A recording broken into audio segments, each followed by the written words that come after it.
Welcome everyone. I hope you're all doing well and having a great day. Today we're solving the Edexcel IEL Mechanics 1. We will solve each question step by step with in-depth explanations, so stay with me as we break everything down in detail. Without further ado, let's dive right in. So the first question is that they have given a particle of mass 2.5 kilograms on a smooth horizontal plane under the action of three horizontal forces, F1, F2, and F3. So the values of these forces are given in vector. Now we need to find the magnitude of the acceleration of the particle. We know that the resultant force is equals to mass times acceleration. So in order to find out the resultant force, we just need to add up all of these forces together, because since they are in vector format, which means there's a magnitude and a direction. So you do not need to understand if there's a positive sign or negative sign. You just add up all the forces. So since they are in vector format, so let's just add up all of these. So that would be 6i plus 8j and minus 16i plus 2j, minus 16i plus 2j, and minus 2i plus 8j, minus 2i plus 8j. So this resultant force will be equal to mass times acceleration. The mass is 2.5 and the acceleration is unknown.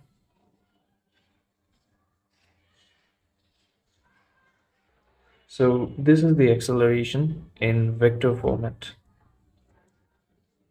But we need to find out the magnitude of the acceleration.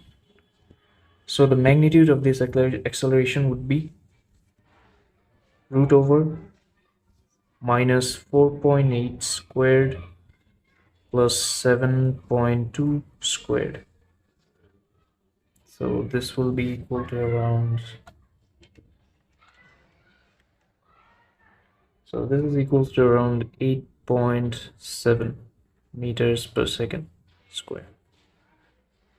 Now for the next part, a fourth force, which is F4pi plus pj Newton, where p is a constant, is added. The resultant of the four forces acts in a direction that is parallel to the vector 7i plus 2j. So there was a slight mistake in the question paper. This would be, instead of it acts in the direction of the vector 7i plus 2j, it would be in a direction that is parallel to the vector 7i plus 2j. So we know the direction vector, and the resultant force of the four forces is parallel to this direction vector. So we can write that the resultant force is parallel to the direction vector, which is 7i plus 2j. 7i plus 2j. So if you want to write this in an equation, the equation would look something like this, which is k times 7i plus 2j.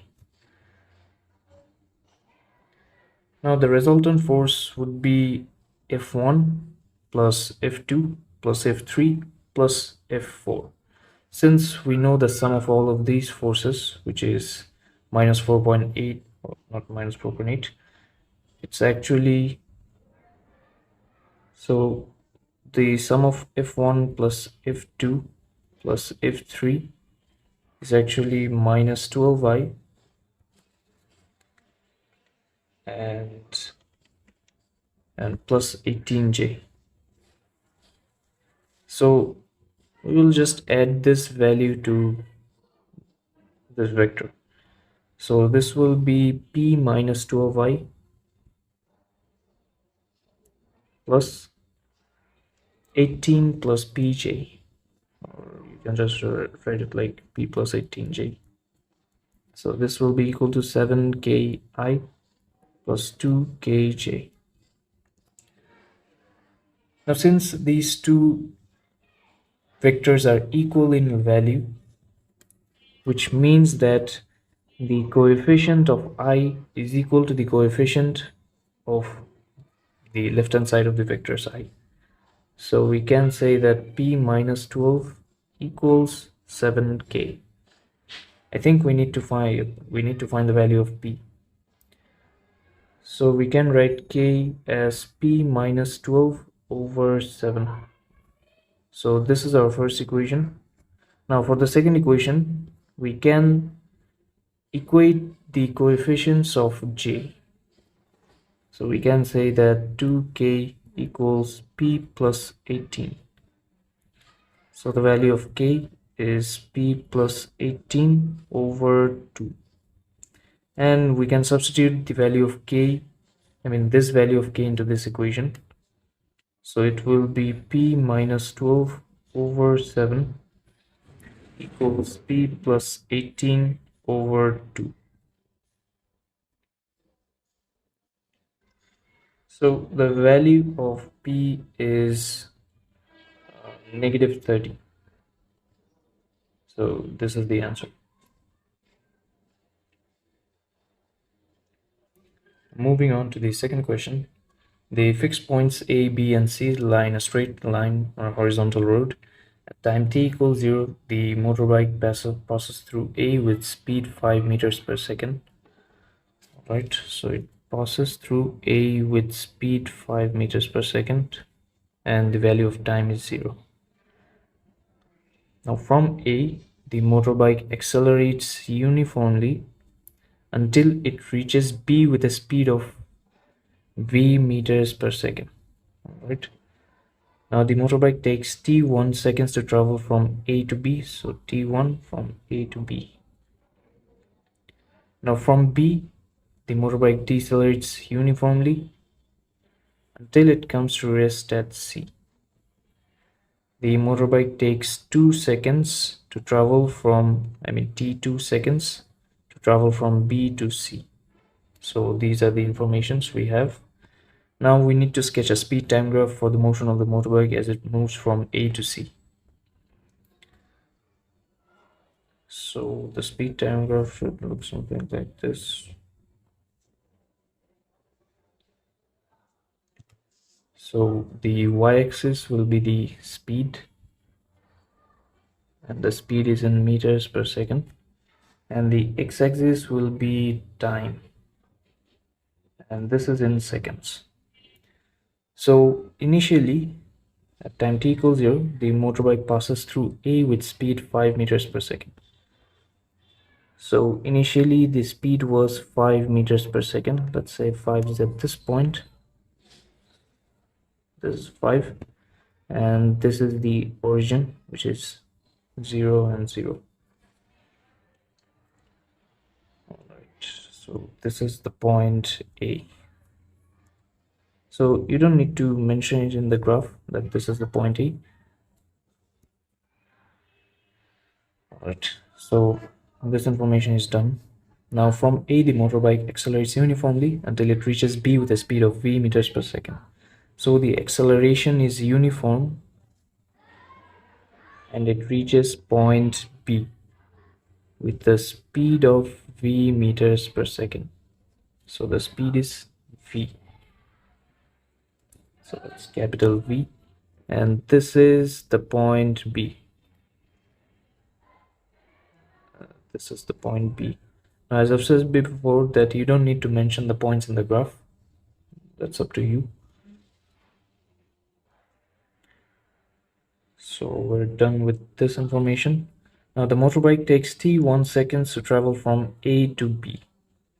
Okay, t1 seconds to travel from A to B. So at this point, the value of time will be t1.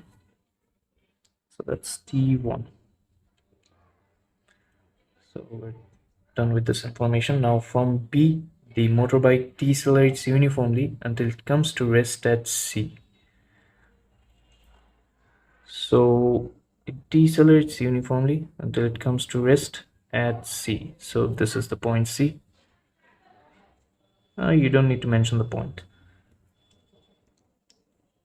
So we're done with this information. The motorbike takes t2 seconds to travel from B to C. So you can mention the length between these 2 points. The length is t2 and the length of this is t1. So it's up to you how you want to mention this. You can mention it this way, or you can mention it this way also, that this is t1 and this is t1 plus t2. So it's totally up to you however you want to mention it. So we're done with the graph. So now moving on to the next part. The distance of AB is 132 meters and the distance of BC is 136 meters. So AB is 132 and BC is 136. Find in terms of V an expression for T1 and T2. Okay.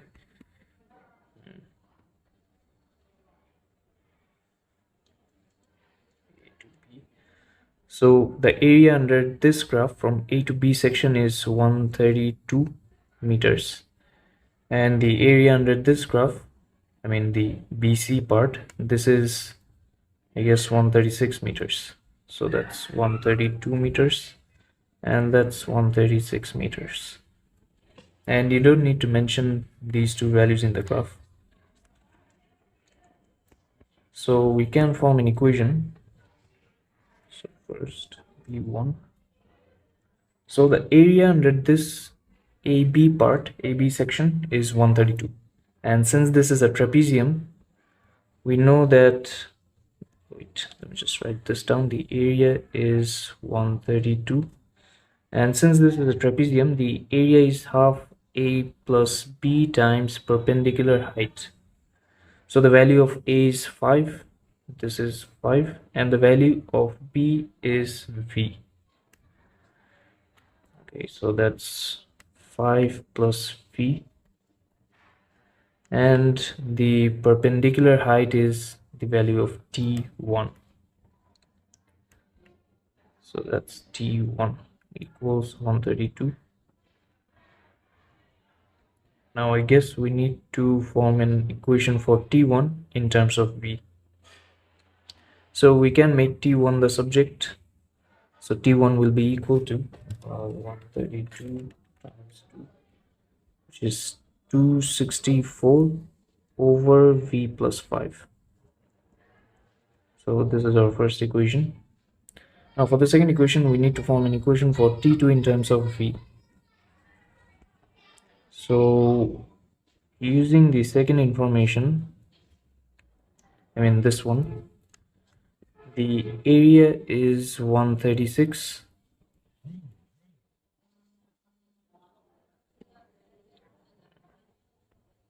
and since this is a triangle, the area is half base height.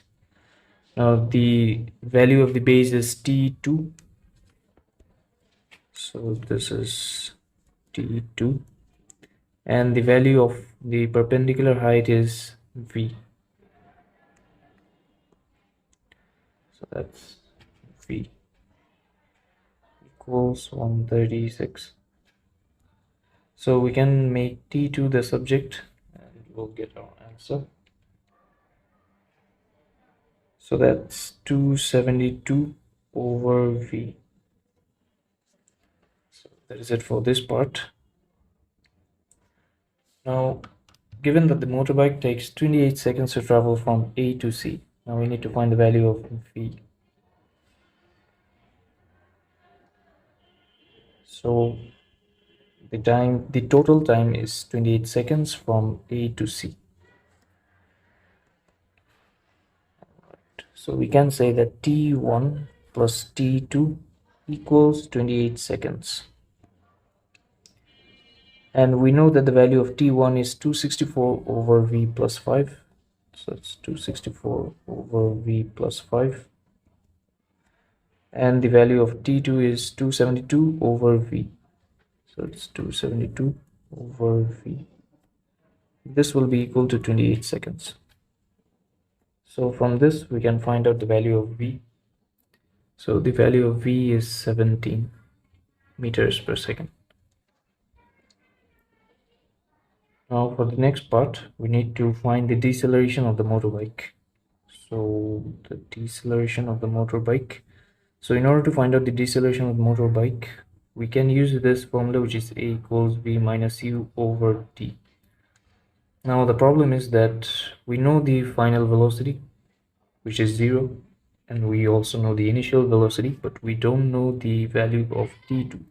But we can find out the value of T2 from this equation. So T2 is equals to 272 over V. So T2 is equals to 272 over 17. So the value of T2 is 16 seconds. 16 seconds. Now we can use the formula A equals V minus U over T. So we're basically finding out the acceleration. So the final velocity is 0, the initial velocity is V, which is 17, and the time taken is 16. So that should give us a value of 1.1, negative 1.1 meters per second squared. Now they told you to find out the deceleration. The acceleration is negative, which means that the deceleration will be positive, because they're basically polar opposite to each other. So deceleration is 1.1 meters per second squared. So that is it for this question. Now moving on to the next question. We have a particle P of mass 3 kilograms. So particle P has a mass of 3 and particle Q has a mass of m. So they are initially at rest, and the distance between PQ is for 1.4 meters. An impulse of magnitude lambda Newton seconds is now applied in the direction of PQ. So P experiences an impulse of lambda Newton seconds. Lambda Newton seconds. Immediately after the impulse is applied, the speed of P is 5 meters per second. So initially P was at rest. And after the impulse was applied,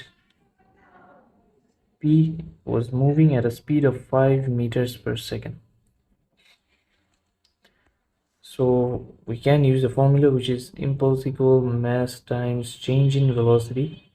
The impulse is lambda. So you also need to mention that you're solving for P, not Q. So before doing anything, you need to mention that for P, the impulse is mass times change in velocity. So the impulse is lambda, the mass is 3m, and final velocity is 5, and the initial velocity was 0. So this is equals to 15m. Now for the second part, immediately before P collides with Q, the speed of P is 2.5 meters per second. The coefficient of friction between P and the surface is mu. Alright. So let's say that at this point, the impulse was applied and the speed of P was, the initial velocity of P was 5 meters per second. And right before P hits Q, the final velocity is 2.5 meters per second. And the acceleration is this way. Now we all know that the acceleration will be negative since velocity decreased. But let's just assume that the acceleration is a meters per second square. Now we need to find the coefficient of friction between P and the surface, which is mu. Now in order to find out the coefficient of friction, you need to use this formula, which is resultant force equal mass times acceleration. Now that's why we need to find out this value of acceleration. So let's list down all the variables that we know. We know the value of S, which is the displacement, and we know the value of U and V. We just need to find out the value of A. So using all of these four variables, we can use this equation, which is v square equals u square plus twice as. The final velocity is 2.5 all squared, and the initial velocity is 5 square, and the acceleration is unknown. The distance is 1.4. So the acceleration is about 6.7 negative 6.7 meters per second squared. Now, if we draw a free body force diagram, not really a free body force diagram, but a force diagram for P. P is moving with moving to the right with an acceleration of negative 6.7 meters per second square, and there's a frictional force acting in this direction, which is mu times r, and vertically downwards there is weight of the particle, and vertically upwards there's reaction force. Now if we resolve this vertically, we can say that r equals 3 mg. Now you do not need to show this working. It's not necessary that you need to show this working. You can just go straight down to resolving horizontally. You can say that resolving horizontally, in the left hand side there's minus mu r force. So this is actually the resultant force working on the particle. This resultant force will be equal to mass times acceleration, which is negative 6.7. Now we can replace r with 3 mg. So these two cancels out. So this one and this one. So the value of mu will be equal to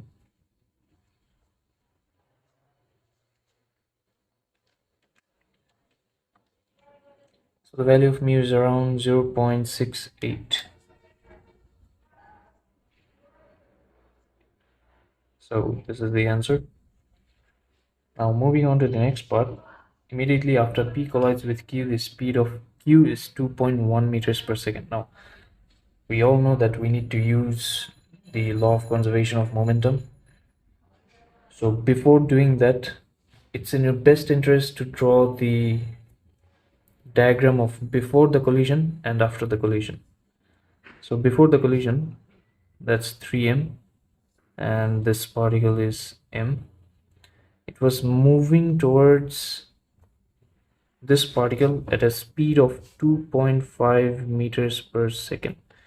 You do not need to show this speed. You need to show the speed just before it hits particle Q, which is 2.5. So that's the speed you need to work with. And this had a speed of 0, so you can just leave it as it is. And after the collision, we don't know the direction of the particles, right? So we need to find the speed of P immediately after the collision. Let's say that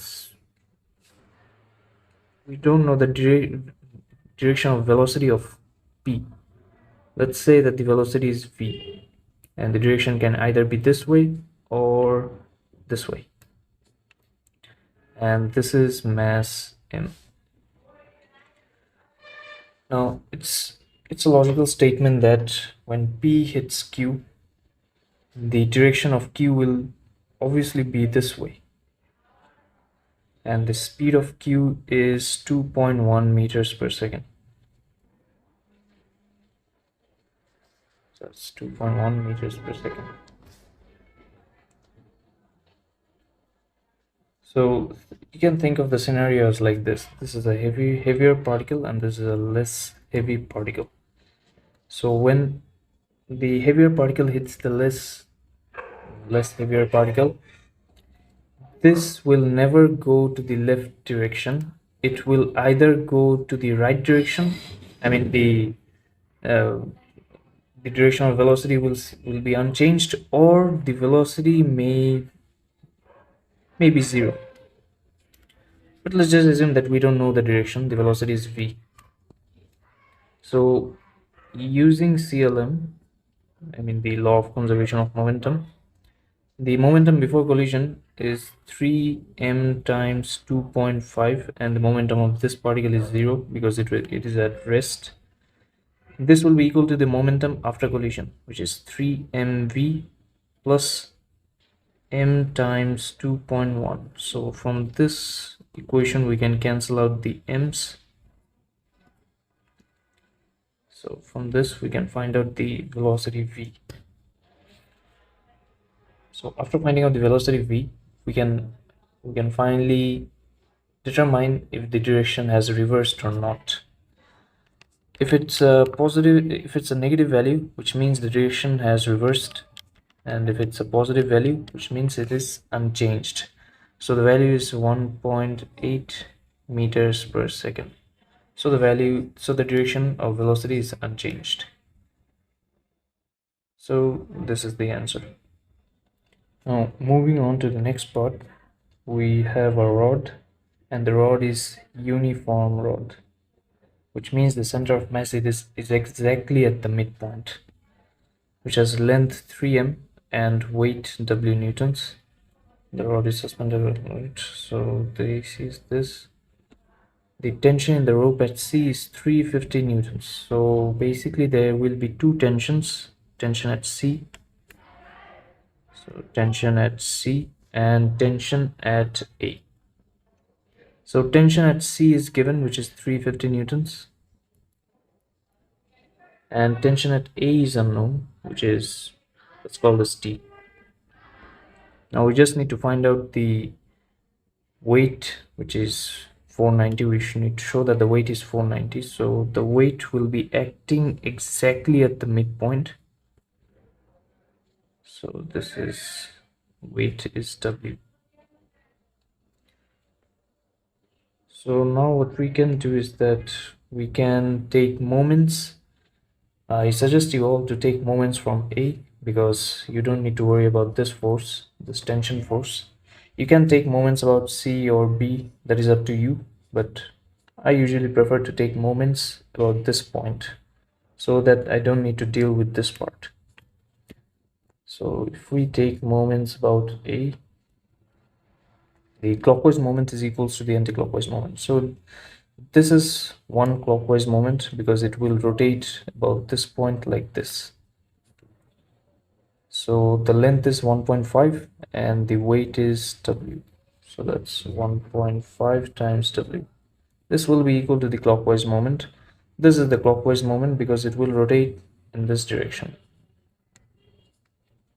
So the length is 2.1 and tension is 350. So it's 2.1 times 350. So this will be equal to around,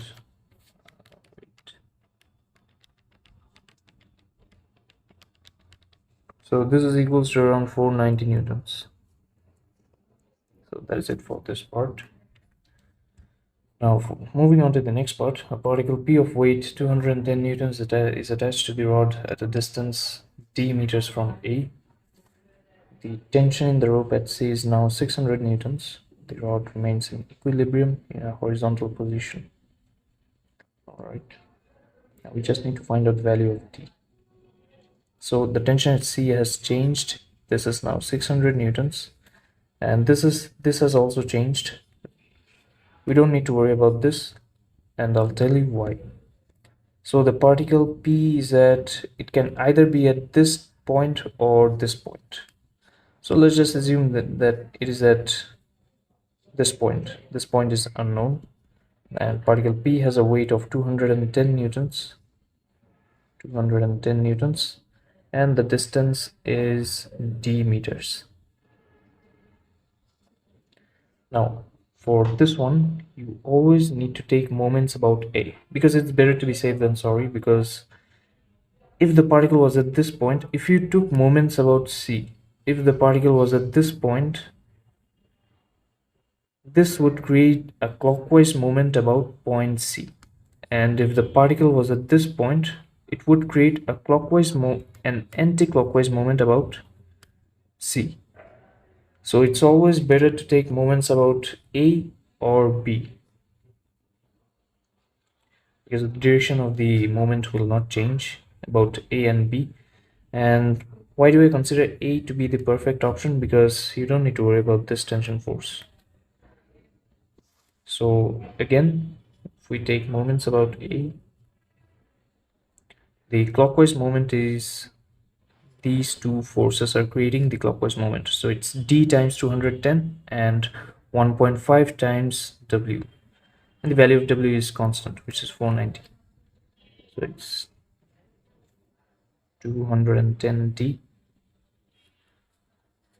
plus 490 times 1.5. This is equals to the counterclockwise moment, which is 2.1 times 350.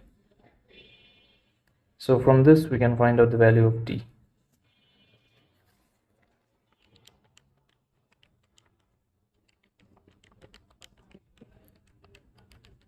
So the value of D is, there's a problem with this. The tension force has changed. I mean the tension at C. So this is 600, not 350. So this will be around, wait, so the value of D is around 2.5 meters. So that's it for this part. Now moving on to the next part, the particle P is removed from the rod. So this has been removed from the rod. And particle Q of weight x newtons is now attached to B. So at point B, there's another particle, which is particle Q, and it has weight x newtons. So it has weight x newtons.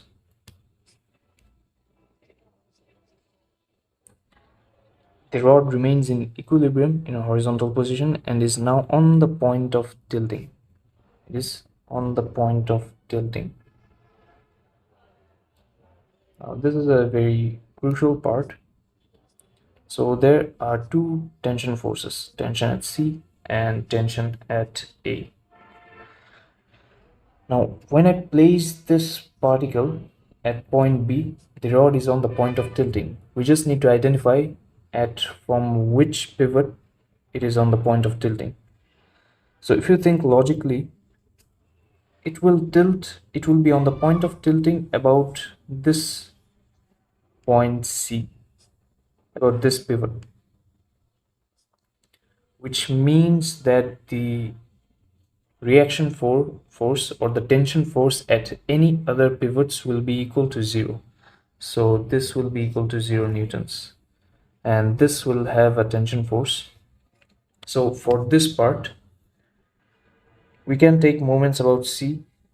Why? Because I don't need to worry about this tension force, and I do not know the value of this tension force. So let's take moments about C.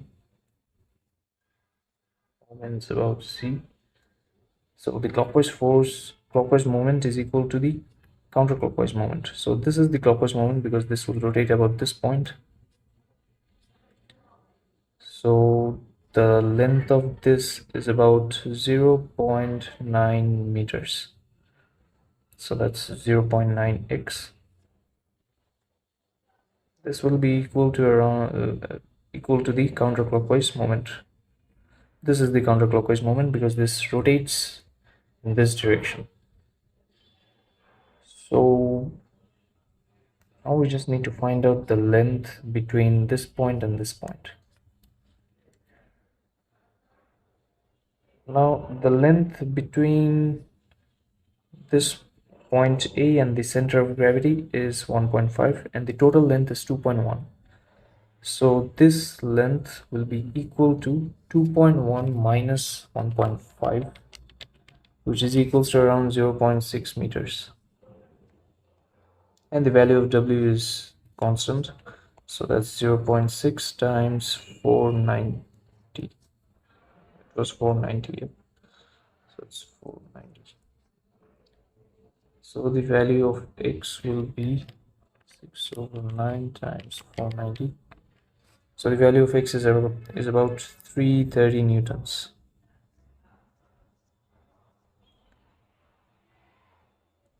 So that is it for this question. Now, moving on to the next question. In a game, a ball B is rolled across a horizontal surface towards a fixed target. So at time t equals 1 second, the position vector of B is this, and t equals 9, the position vector is this. Now we just need to find the velocity of the ball. So we know that the velocity is change in displacement over time. So final displacement is this one, and the initial displacement is this. So if we subtract these two, so that's 10I minus 3j plus 2I plus minus 5j divided by time. So the time is from 1 to 9, which is 8 seconds. So this will be around 12 over 8I and minus 8 over 8j. So this is about 1.5I minus j meters per second. So this is it for this part.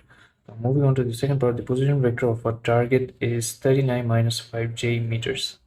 Use the model to find the distance of B from the target at time t equals 7 seconds. So basically we need to find the value of R, and we know that R for the ball, for ball B. So RB will be equal to R naught plus VT.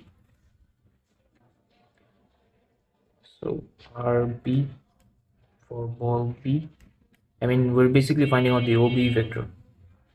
So the OB vector is equals to the initial position vector, which is minus 2I plus 5j. So that's minus 2I plus 5j plus velocity into time. The velocity is 1.5I minus j. And the time is, let's just assume that the time is t.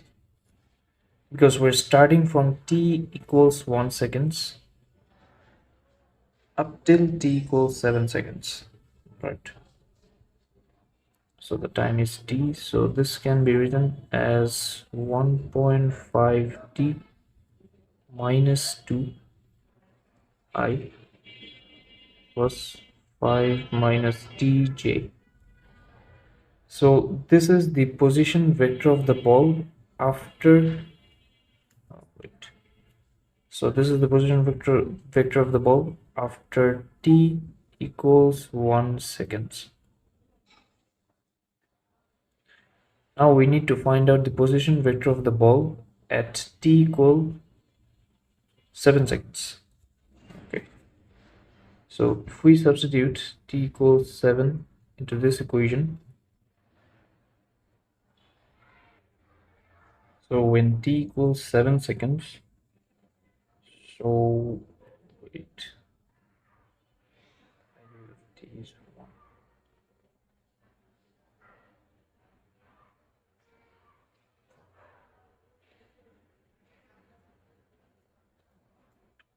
So there's a trick question with this. Trick question with this problem, that is when t equals 1, but in this equation the value of t is 0, right? But when t equals 7, the value of t in this equation will be 6, because it just started from 1, so the length of time is actually 6. So that's what you will input in this equation. So when t equals 7, you can just write t equals 6. The OB vector is 1.56 minus 2, which is 7I 6 minus j. So this is the OB vector at t equals 7. Now the position vector of target, let's say that the target is t. So OT vector is given in this format. Now we can find, let's say that point O is at this point and this is T, and this is B. So we can form a triangle which looks like this. Now we just need to find the BT vector. In order to find out the BT vector, we can say that the BT vector is equals to OT vector minus the OB vector. Minus OB vector. So the OT vector is 39 minus 5j. So it's 39 minus 5j minus the OB vector, which is minus 7i plus j. So this is equals to around 6i and minus 4j. So this is the displacement between these two objects. Now we need to find out the distance. So the distance would be the magnitude of this vector. So the magnitude would be 6 squared plus 4 squared, which is 36 plus 16. So that's about 7.2 meters. So that is it for this question. Let me guess. You are watching videos, taking notes, maybe even grinding late at night. But the marks, they are just not going up. You are stuck, and it's frustrating. But here is the truth, it's not your fault, it's the method. And that's exactly where Exam Essentials makes the difference. We at Exam Essentials actually offer two very powerful courses to navigate you towards success. The first one is the most popular high impact crash course. If you are just 4 to 6 months away from your exam, this course is going to be a lifesaver for you. And the second course that we at Exam Essentials actually offer is the complete 1 year course. This is basically for the students who want full support from day one to exam day. And the best part, our students' results speak for themselves. Both the courses are actually open ahead of every exam session. No matter whether you are going to give your exam for the May 26, Jan 27, May 25 or October 25, doesn't matter. We always offer these two courses before every upcoming exam session. To join or know more, just check the description box below. You will find our WhatsApp number and Facebook page link right there. Let's turn your effort into results together. Now moving on to the next question. We have a particle of mass m and the angle of the plane is alpha. Alright, when the tension in the string is 0.75 G, 75 mg, so when the tension is 0.75 mg,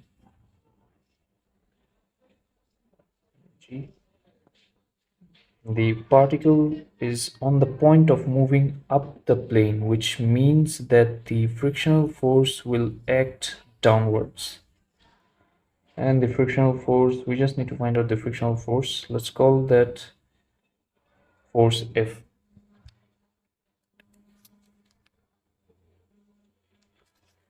Now there's a mass of particle, which is, the weight of particle, which is mg,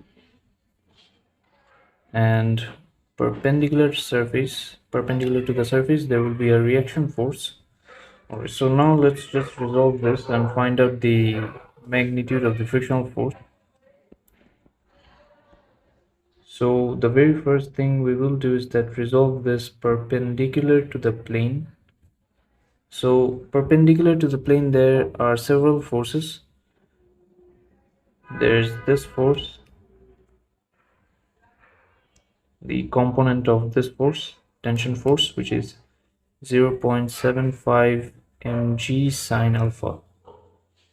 and there's a component of weight which is mg cos alpha. So since there is no acceleration which is perpendicular to the surface, we can say that the forces are balanced. So we can say that r plus 0.75 mg sine alpha is equals to mg cos alpha. mg cos alpha. So we can replace r with mg cos alpha minus 0.75 mg sine alpha. So this is our first equation. Now let's resolve parallel to the surface. So parallel to the surface, there are also several forces. One force is this one, which is 0.75 mg cos alpha, and the other force is frictional force, and there's another force which is the component of weight, which is mg sine alpha. mg sine alpha. So since the particle is at rest, we can say that the forces are balanced.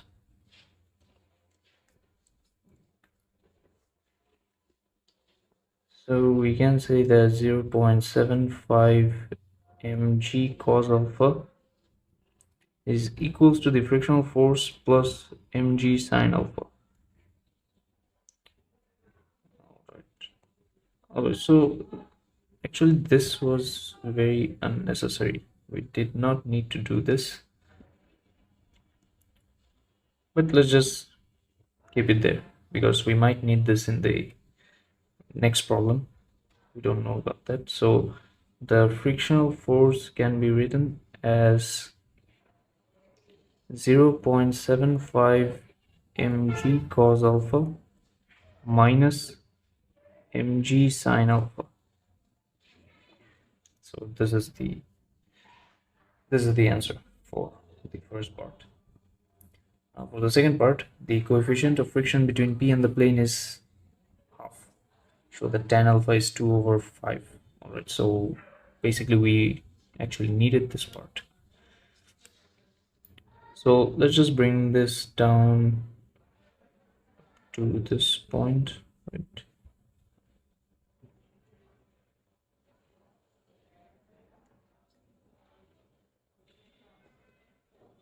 Just give me 2 minutes. So this is part A and this will be our part B.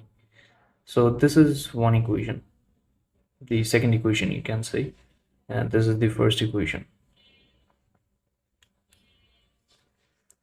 Now we can replace the frictional force with mu times r, and we can also replace r with mg cos alpha minus 0.75 mg sine alpha.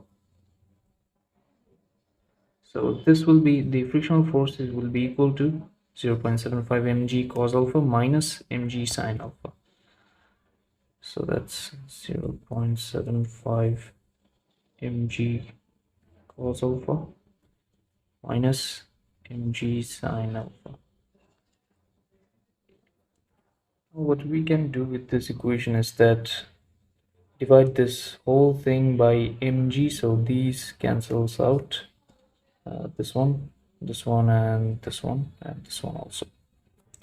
Now what we can do is that divide this whole equation by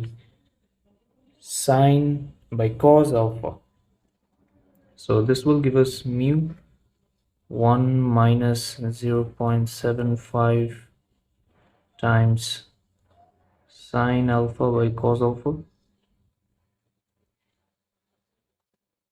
equals 0.75 minus sine alpha by cos alpha. Now if you guys are familiar with P1 or P2, you already know by now that sine alpha by cos alpha should give you tan alpha. So it's tan alpha and tan alpha. and the value of mu is 1 over 2. So that gives us half minus half minus 3 over 8 tan alpha equals 0.75 minus tan alpha. Now if we rearrange this equation, this should give us 1 minus 3 over 8, which is 5 over 8 tan alpha equals 5 minus 0.5 equals 1 over 4. Now we can multiply this whole equation by 4, so this becomes 2 and this becomes 1. So we can finally say that tan alpha will be equal to 2 over 5. So that is it for this part. Now moving on to the next question, the string breaks. Determine whether P remains at rest. You must justify your reasoning. So the string breaks, the tension force is 0 newtons now. So there will be no force in this direction. Right. Now let's first find out the reaction force. Now we know that tan alpha is 2 over 5. Never ever find out the individual value for alpha. Most students do this, that alpha equals tan inverse 2 over 5. Don't do this. Just get the exact value. You can find out the exact value by drawing a small triangle, right angle triangle. If this is alpha, tan alpha means opposite over adjacent. So the length of the hypotenuse side will be 25 plus 4, which is root over 29. So from this triangle, you can find out the individual values for sine alpha and tan alpha, I mean cos alpha. So if we resolve this, let's say for C, if we resolve this perpendicular to the surface, there is zero acceleration which is perpendicular to the surface. So we can say that the perpendicular to the surface forces are constant, I mean are balanced. So we can say R equals mg cos alpha, and the value of cos alpha will be 5 over root over 29. So it's 5 by root over 29. So 5 by root over 29 mg. So this is the value of the reaction force. Now let's resolve parallel to the surface.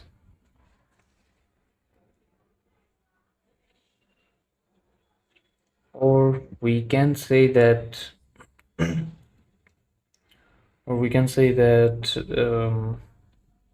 let's find out the frictional force. The frictional force would be mu times R. So that's 5 over root 29 mg. So this will be equal to 5 by 2 root over 29 mg newtons. So that's frictional force.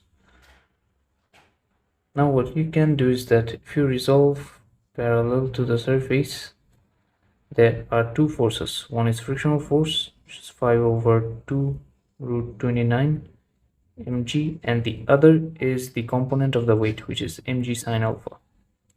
And the value of sine alpha will be 2 over root 29. So that's 2 over root 29. This will be equal to mass times acceleration. So the mass is m and the acceleration is unknown.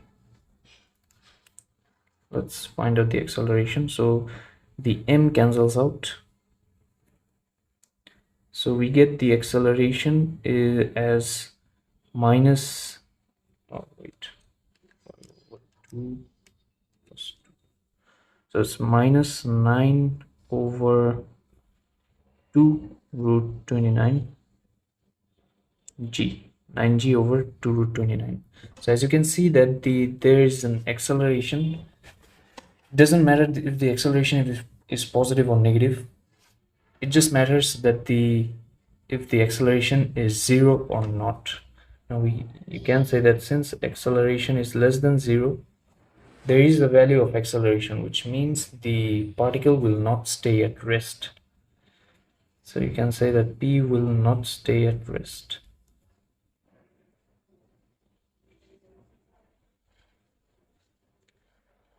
So that is it for this part.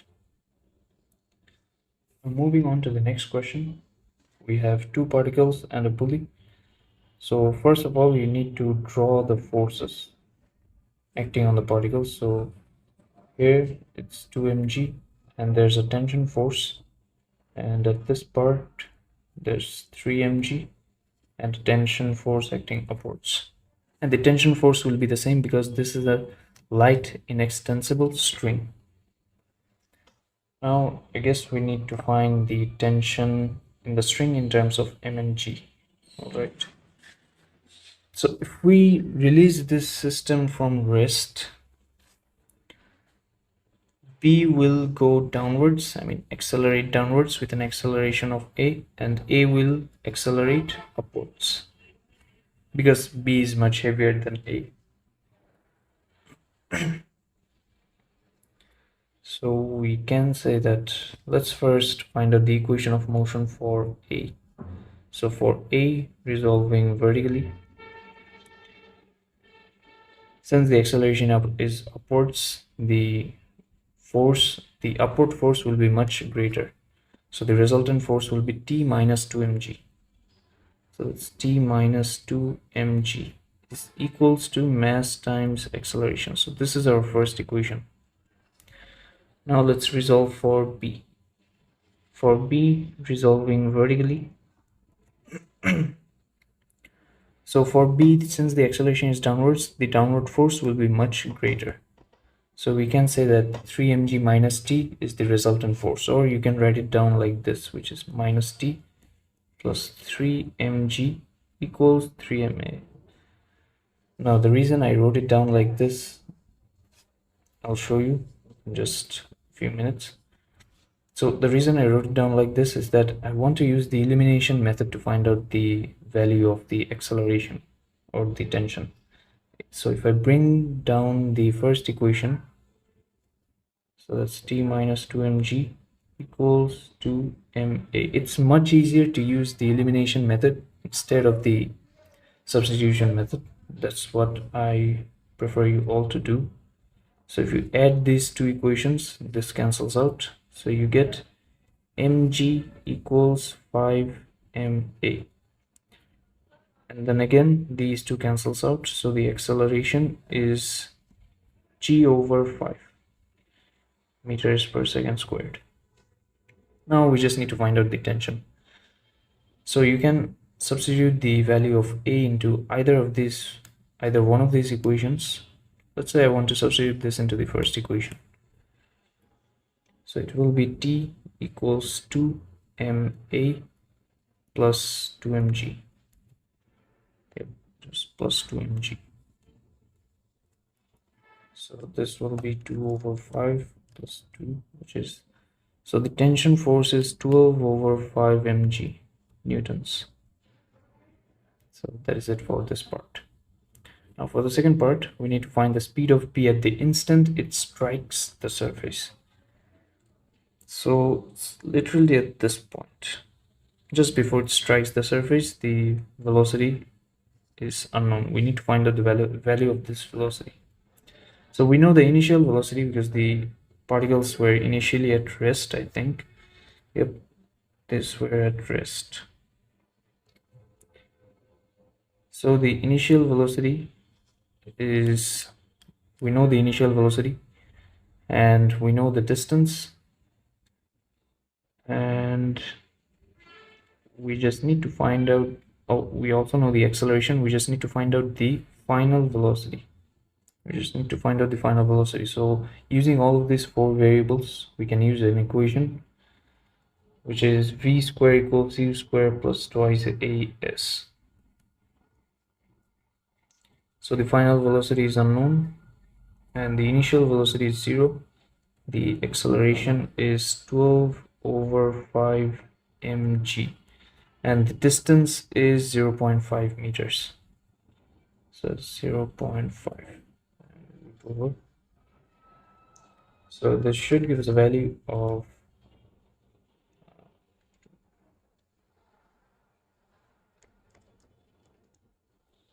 this gives us a value of 12 over 5 mg root over meters per second.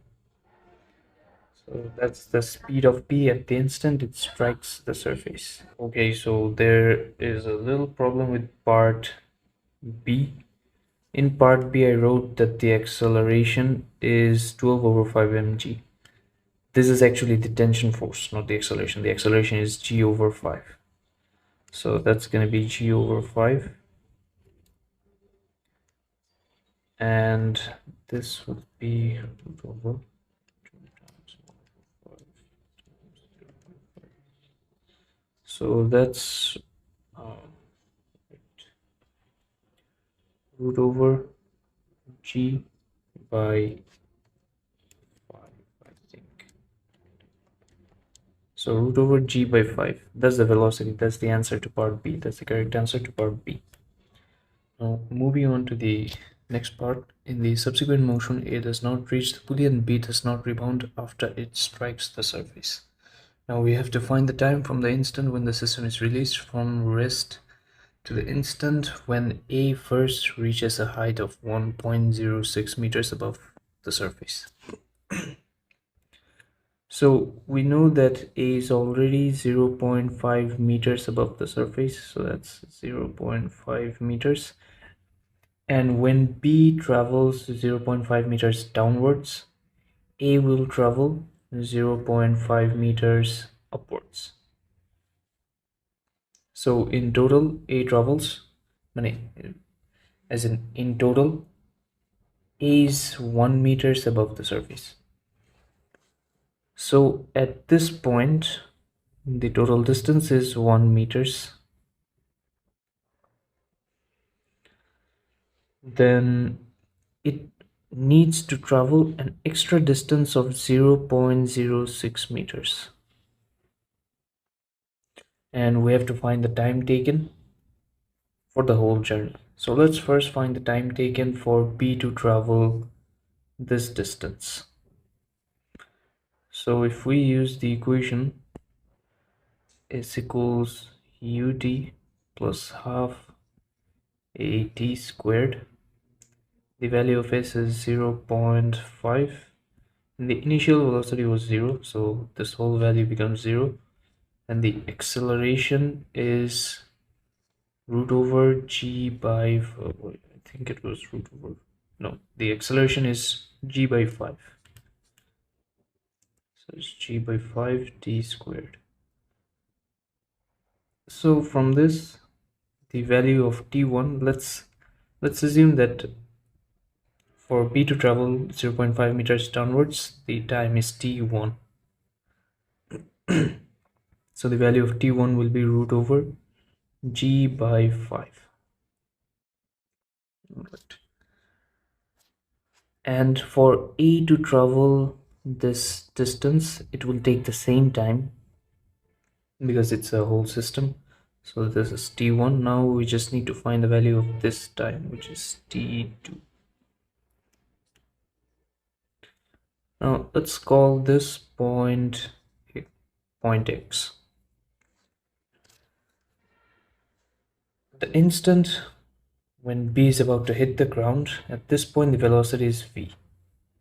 And at point x, the velocity of A will be v also. Because this is a light and extensible string, the acceleration is the same for both particles. So now we just need to find out the value of t2. Alright, so the thing is that at this point the velocity is unknown. Let's say I want to find out the value of velocity at this point. Let's say the velocity is x. So we can use the formula v square equal u square plus twice as. Final velocity is x. Initial velocity squared is g by 5. Acceleration is minus g. Minus g because after point x, there is no tension in the string and the particle is in free fall acceleration.